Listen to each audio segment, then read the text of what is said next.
I'd like to acknowledge the traditional custodians of the land on which I'm recording today and pay my respects to their elders past and present. I also acknowledge the traditional custodians of the lands wherever you may be listening from and wherever my guests are joining from too. Sovereignty was never ceded. This was and always will be Aboriginal land. Welcome to another episode of Jenuine Conversations. Today I'm chatting with Loren, a seasoned creative who blends strategy and storytelling with a healthy dose of humour. With over 2 decades of experience across the US and Australia, Loren brings a unique perspective to the work that he does. In this episode, we're going to talk about his move to Sydney, how comedy fuels his creativity, and what it's like building a career that balances deep thinking without taking yourself too seriously. So without further ado, let's get into it. Loren, thanks so much for joining me today. Yeah, thanks for having me on. Yeah, no, that's all good. So as a starter, I always like to ask all of my guests to give me a bit of an elevator pitch, essentially, of, how you sort of, started out your career to where you are now. Okay, cool. How long is the elevator ride? How many floors are we going? As many as you like. You got to specify that. Cool. I'm a copywriter, senior copywriter, creative strategist. I'm originally from San Francisco, by way of Los Angeles. So I spent 17 years, or is it? I'm born and raised in San Francisco. Spent 17 years in LA. So there I was working on creative campaigns across entertainment, sport, video gaming, just, getting fans excited, tapping into fandom and passion. I guess going back, not too far back, but in a nutshell, I got into advertising originally because I just felt like I had a knack for funny and witty. I had this cartoon strip at the my university newspaper, UC Berkeley, and I just really enjoyed writing the concepts and the captions. So that led me from San Francisco down to LA, and I became a copywriter with this is a really long elevator ride, by the way. That's I'm just okay. yeah. It's all good. So I became a copywriter in the movie trailer industry, writing trailers, TV spots, teaser shoot concepts, right? Like the whole, like everybody in a world, right? Which it actually wasn't that. Like actually, my first day, my boss was like, "If you ever write in a world," but when I got promoted from like PA to writer, he's like, "If you ever write in a world, you're fired." but um, so then I eventually I did that for like 5-6 years, full time, like staff for a couple of agencies. And then I ended up going freelance because I wanted to expand my horizons creatively besides just writing movie trailer copy. And I wanted to write some longer form stuff. So I felt like I had the contacts to drum up some freelance work and keep the lights on. So I continued working with trailer agencies, and the freelancing really allowed me to expand my work across entertainment advertising while I was getting into writing. So I did work with experiential and interactive clients to launch films and TV shows. We did stuff at Comic-Con and did stuff with Warner Brothers. And I became a writer for to help launch Disney Plus, and that was like acquisition and retention. So that was cool. Like you're always doing something new every year, always trying to outdo what you did the year before, keep things fresh and original. And then I started working with sports brands. I'm a huge sports fan. So I started working with a branding agency, working for like the LA Dodgers and the NFL. Then I started doing more stuff with the NFL. Then I got into a position as the writer to launch Fox Sports in the United States in LA. They had a new wagering platform, so I did that. And then video games were becoming huge. So this was a time when like movies would push their release date so they didn't conflict with the drop of the new Grand Theft Auto, right?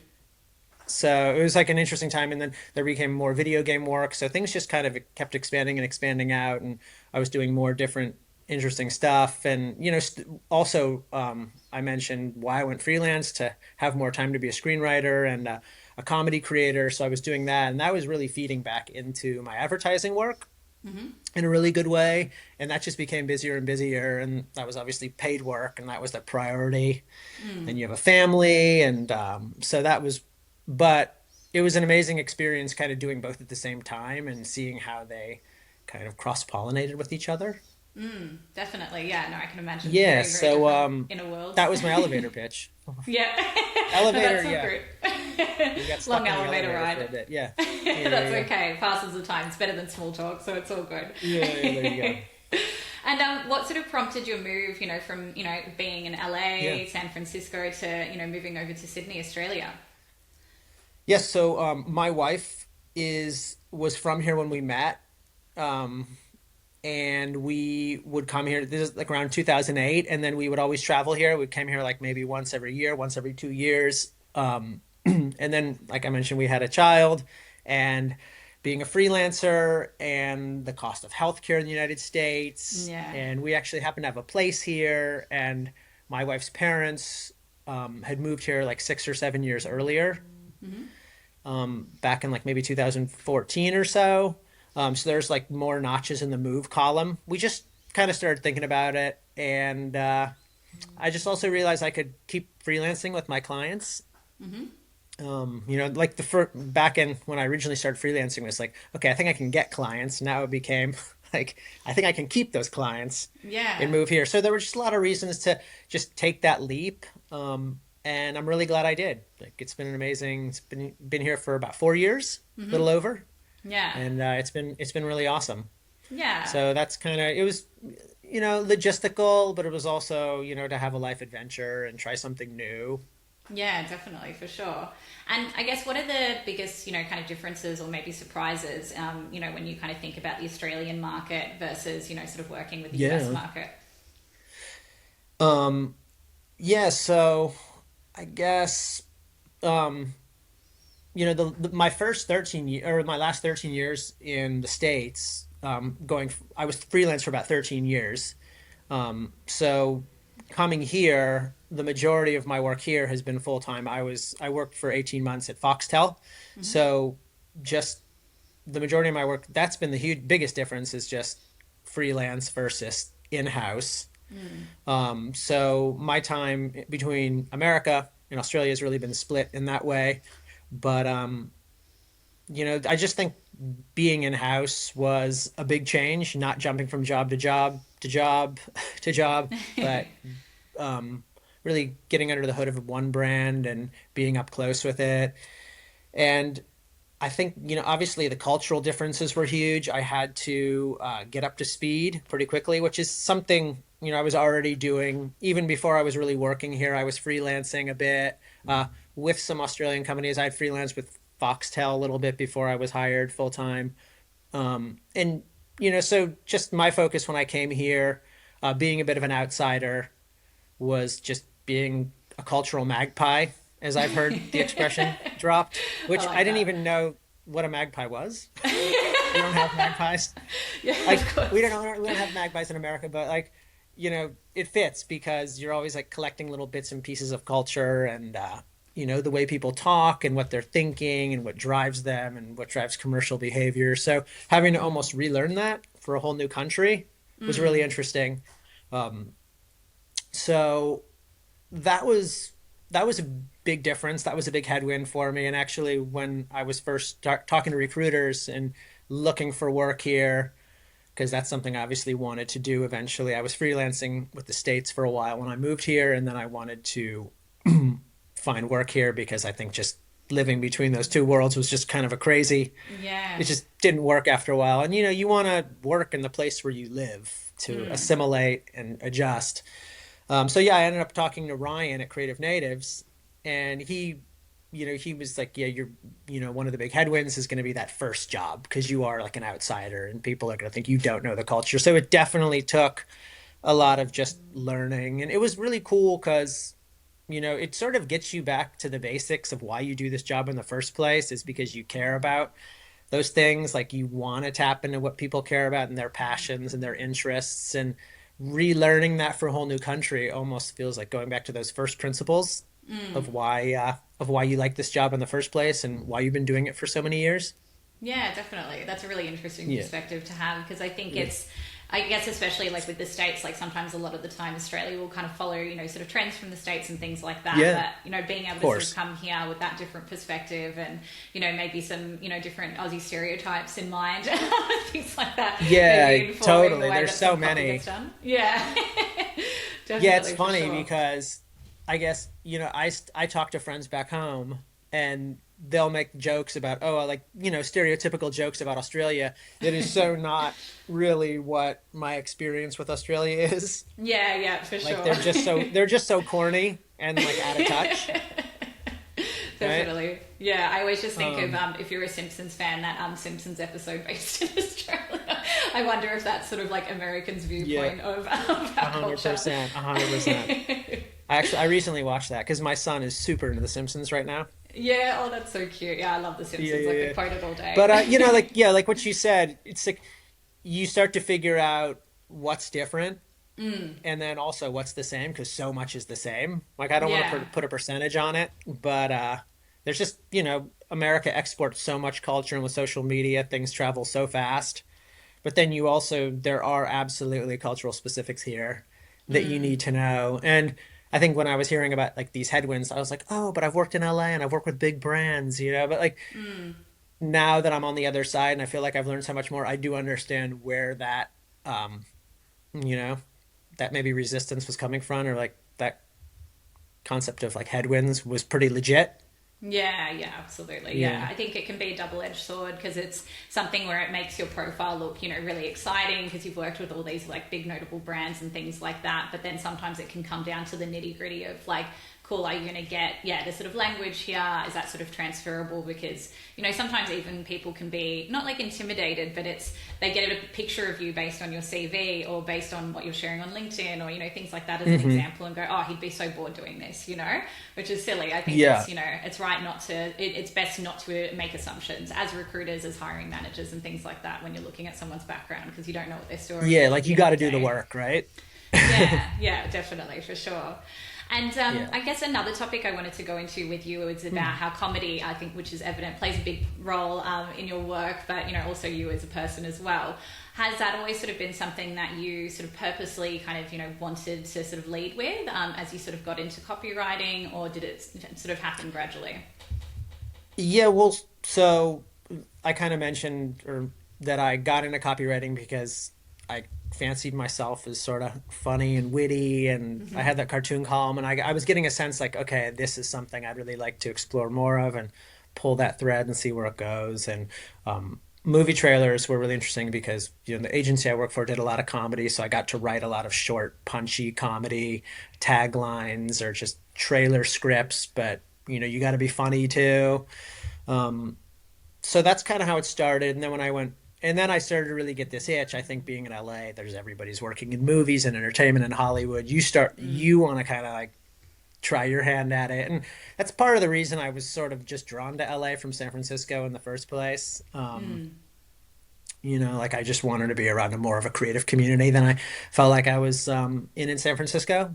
It's like it's just different and more of a storytelling community, I think, that exists down there. So um, yeah, well, where was I going? We'll just edit this little part out. Yeah, Oh, good. Yeah. where I trip over my words.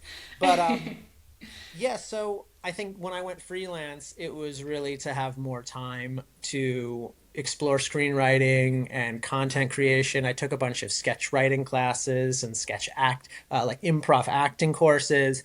And I feel that was really like supercharged what I was doing with my clients. So much of the work does involve comedy or being funny. But then, like for instance, taking a sketch course and you're with all these people who want to be late night writers and, screenwriters, and they fancy themselves as funny, and everybody's really competitive. So you're given an assignment to write a 4 to 5 page sketch, and then you bring it in the next day and everybody just kind of rips it up and is critical. And that's how it works. We're encouraged to do that. So it taught me a lot about collaborating and not being too precious with my ideas, and just having a thick skin and also being able to think really fast And okay, that doesn't work. Let me come up with 10 more jokes. So much of this game, so much of, working in advertising is being fast and working under deadline and not agonizing over the small details and just keeping it moving. And I think for collaborating as well, that's really valuable. Knowing when to pick your battles, knowing like this is not that big of a deal. Like that person's idea is totally fine, or that, or you, even if you don't necessarily agree with something, okay, where can I find some inspiration? Where can I take it to an interesting place? And then as a screenwriter, I also had a writing partner for many years who's still a good friend of mine. And just being in the trenches with him and coming up with scripts and writing together and getting in arguments and realizing that was a stupid argument, like it really is like this crash course in like this intensive in how to be a really good collaborator. So I've taken a lot of those lessons with me. And then again, just comedy is just super useful in advertising. I mean, not everything calls for comedy, but like digging deeper than comedy, some of the lessons I internalized was really like having a point of view. Like every character needs a point of view, and every scene needs a point of view, and a story needs a point of view. And I think the advertising I like the most, even if it's a 30-second spot or if it's like some creative strategy, it's got a point of view. Yeah, And so yeah. that's something I always try to bring to my work and not be broad, because the opposite of having a point of view is just kind of being broad and generic. And that's Yeah. where you just lose people and people check out or just don't remember you. Definitely, yeah. Yeah. It's establishing that sort of point of difference and, the why and things like that. And I think, yeah, as we discussed previously, I think humour is always funny to sort of inject in where possible, where it suits and everything like that, just to sort of help it be Yeah. memorable and stand out. Yeah. Yeah. And also part of that is like the comedy will kind of fall into place, but I think it's that really trying to probe for the specifics because that's what people are going to remember. And also just really being entertaining, like being compelling and interesting is the number one thing. And so like I'm not like, oh, how can I get a laugh here?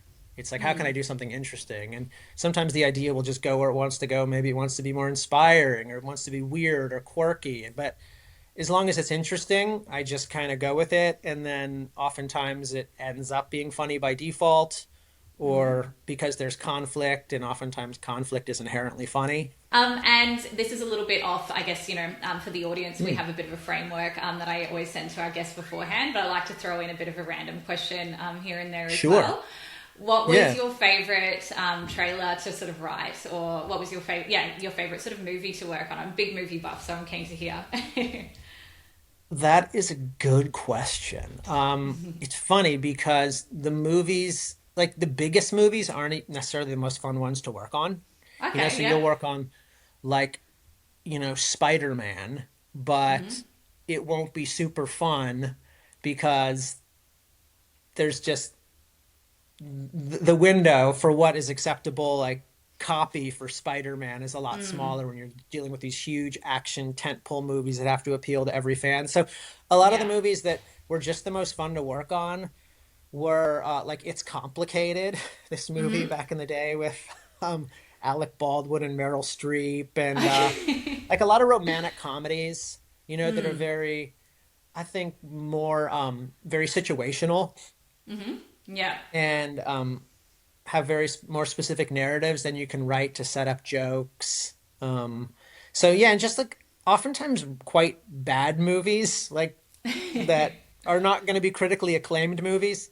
I say bad, but like they might be, like Couples Retreat is some like random movie with Vince Vaughn and John Favreau, and that I don't think a lot of people saw, but it ends up being quite a fun movie to work on because you just get to be creative and write a lot of jokes because so much of the writing is trying to tee up jokes and make them bigger. So like really good copy for movie trailers is the kind of copy that really stays out of the way. It doesn't overwhelm the editorial or doesn't overshadow the action happening on screen, but it's like what is that line, that perfect line that just tees up this big joke to land even harder.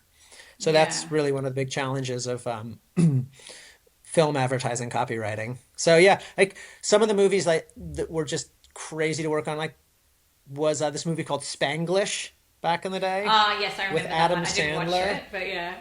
That was like, oh my God. I think of all the campaigns I worked on, I wrote the single most scripts for that campaign. Yeah. That was just totally epic. Like, I mean, that was, and we were printing stuff out back then. So you're Yeah, yeah. printing out the scripts. It was just, oh my God, multiple large trees were killed. Yeah, yeah, definitely. I could Yeah. imagine. Thankfully, things have Yeah. progressed, so not so many trees are killed. And was I there know, any? seriously.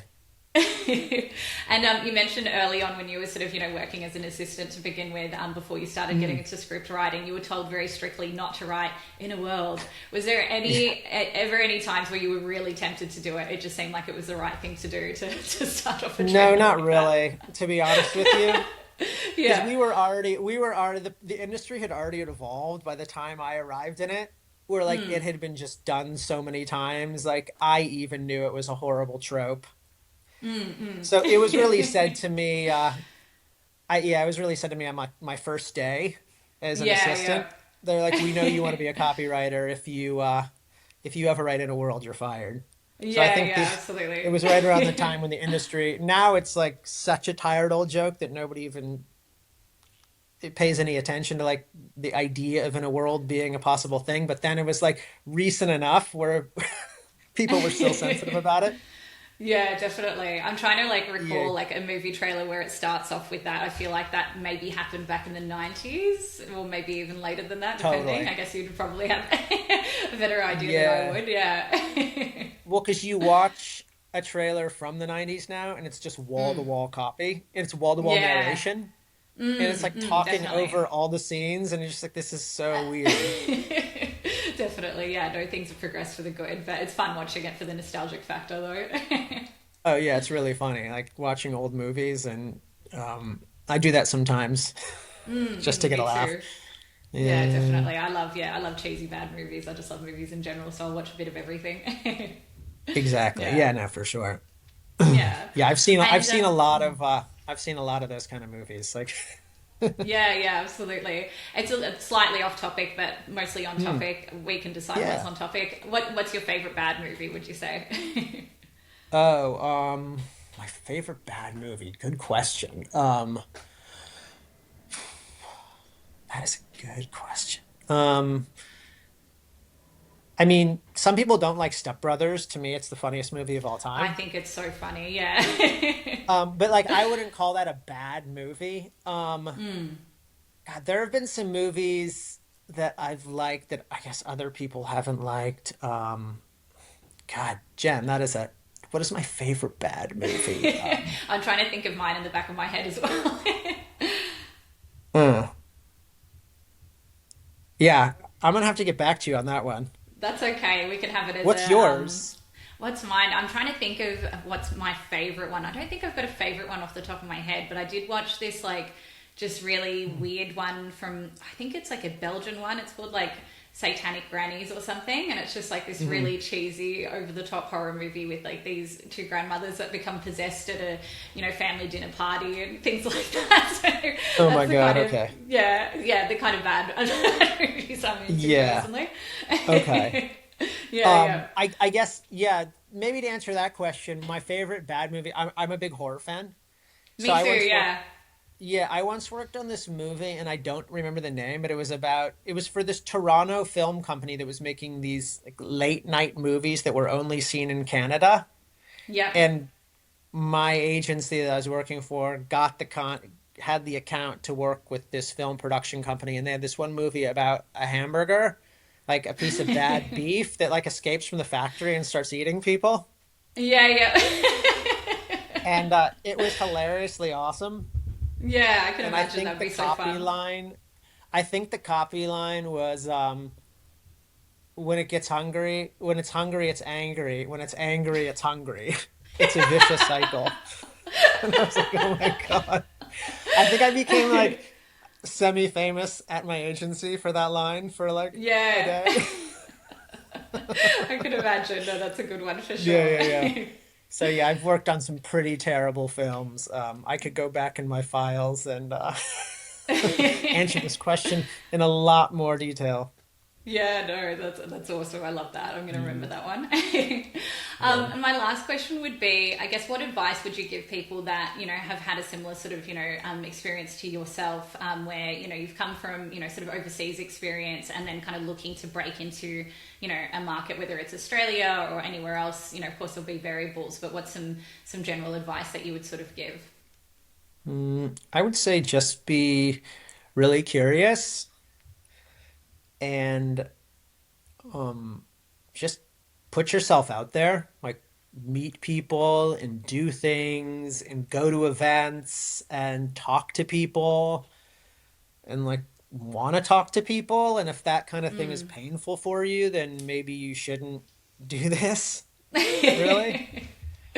Because for me, I Definitely. was, I think I kind of mentioned this earlier, but it felt like it reawakened that curiosity and that reason I care about this business in the first place. And it was exciting to me to, you know, go do things and go to new parts of town and, watch Australian television and go to certain industry events and meet people and find out for myself up close, like what was really going on. So I think that was the most valuable thing. And then you just end up meeting people, and it's a pretty small industry. So everybody kind of knows everybody, and people are really connected. And I feel that people were quite generous with their time, and they understood I don't know anybody, and I'm kind of looking to break in. And I thought in general people were quite good to me. Yeah, definitely. So I think people should know that if they, I mean, I don't know who else is trying to break into the Australian advertising industry from America, but I would just say, yeah, go do stuff and get amongst it, as they say. Yeah, definitely. Good Australian term. But Yeah, yeah, like one of exactly. my sort of biggest pieces of advice for people is, yeah, people will remember people, so therefore people will hire other people that they've, sort of met, and things like that. It can be easy to get sort of lost, I guess, in a wash of applications and things like that. But whenever there is a chance to kind of go out there and network, and I guess particularly if you are in a new city, like a big part of that is making new friends, establishing new connections. It's such an integral part of getting yourself out there. Yeah, absolutely. And Yeah. it's fun. Definitely, I think so. Yeah, Yeah. for sure. It's always good, yeah, having good chats, and yeah, this has been a really good one. So I'm glad that we got to have some movie talk. I knew I wouldn't be able to help myself, and Oh, have to okay, divert cool. to some movie chat. So it's been lots of Nice, fun. nice. Awesome. Well, thank you so much for coming on and having this Yeah, chat with absolutely. me. Yeah, it's been great speaking. Yeah, it's been great speaking to you too. Thanks. Thanks. See you See you later. later. Bye. Bye.